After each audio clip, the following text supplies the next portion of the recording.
The emergence of a lot of your players have in these last three games without Chris has been pretty notable, I guess. So what stands out to you the most? Let's start with Philip Aracha.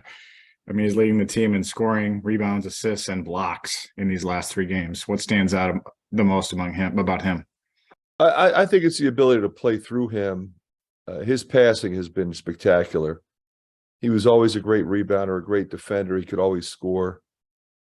He's clearly been more aggressive in that area, but whether it's hitting him on a short roll, posting him up, playing through him in the low post, getting him the ball in transition, he's just making plays, and I think that's what has been a big difference, in our team.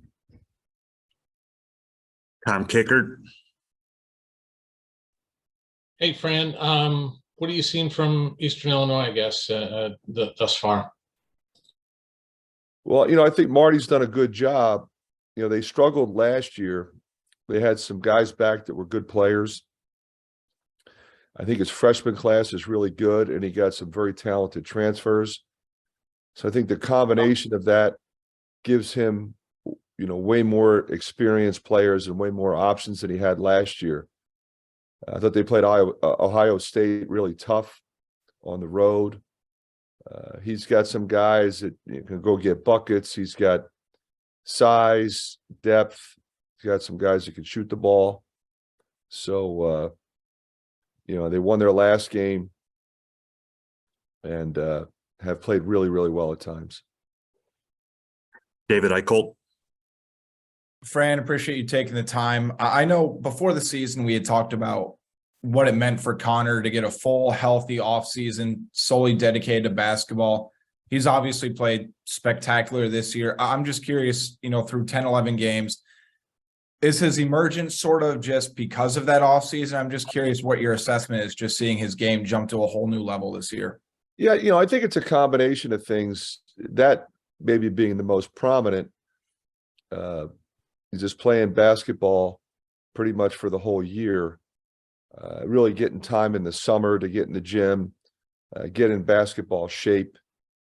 But also, I think it's a reflection of his experience, having been both a starter and a guy that comes off the bench, being a guy that has played multiple positions, but just keenly aware of what's necessary at any particular moment in any particular game.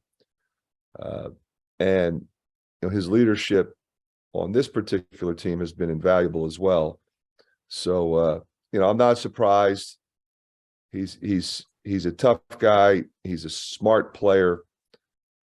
He's skilled in a lot of different areas, and everybody settles down when he's on the floor. Chad. Saw on TV, I wasn't able to be at the game last week, but that Chris Murray was warming up pretty excessively, or at least looked pretty promising, I guess. What's the latest with him? I assume he's out tomorrow, but what is kind of his latest time frame? Yeah, and I think the only way you can describe that is day to day. Little by little, he's doing more and more, so it's going well. Don't think he'll play tomorrow. Hopefully, he'll play in the one after that. But again, we'll make that assessment as we get closer. Sure. And I guess just kind of building off that, what have you liked, what has been pleasing to you with how guys have stepped up without Chris over these last three games? Yeah, I think everybody's done what they're supposed to do, quite frankly. We have, two junior guards that are really good players, and they played extremely well. We have two freshman guards that have played extremely well. We have veteran guys in Connor and Phillip. I consider Peyton Sanford a veteran guy. Patrick's a veteran guy. So those guys have really stepped up. I think, Patrick's really been more aggressive offensively.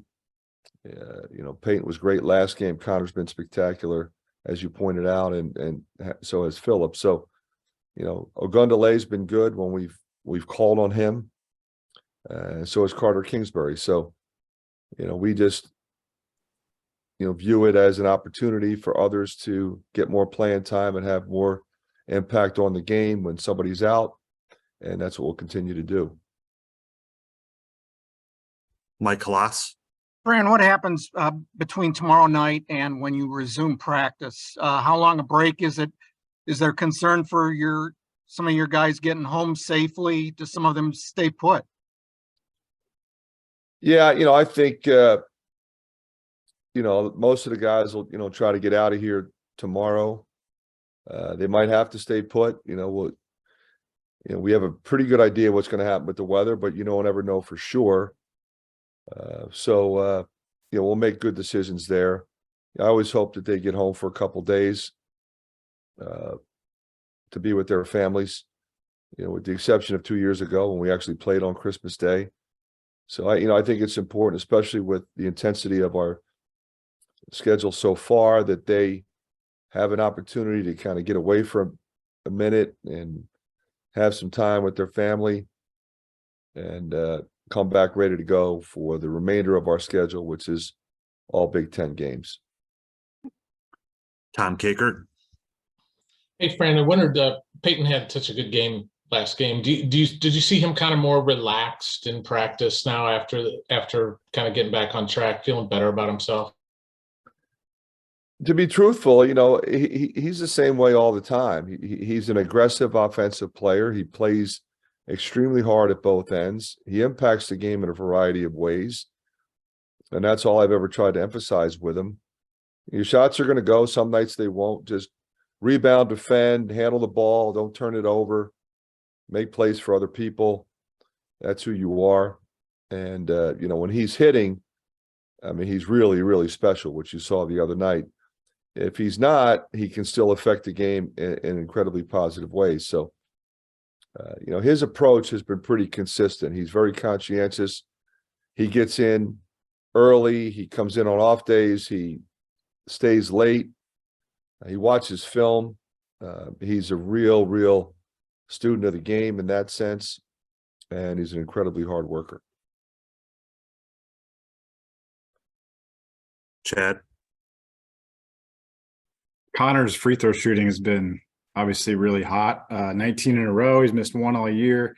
And then I'm just looking at his career stats in like his junior year. He was 58.6%. And that was a low sample size, but still, what do you make of that market improvement? And yeah, I think it's, whenever you see numbers like that, it's typically a reflection of how often you get there.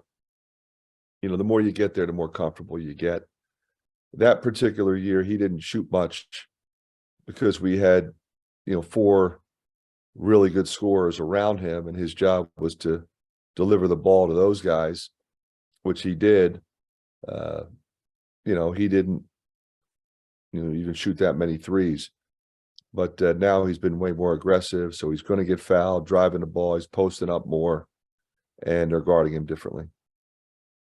is that has he always, I guess he's always had that game, right, where he is able to draw fouls and just didn't need to do it until this year, type of thing? Well, he did it a lot in high school.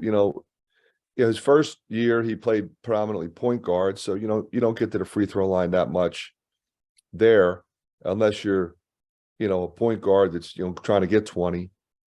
So he didn't shoot a ton. And then, last year he got, he was a little more involved, but he came off the bench.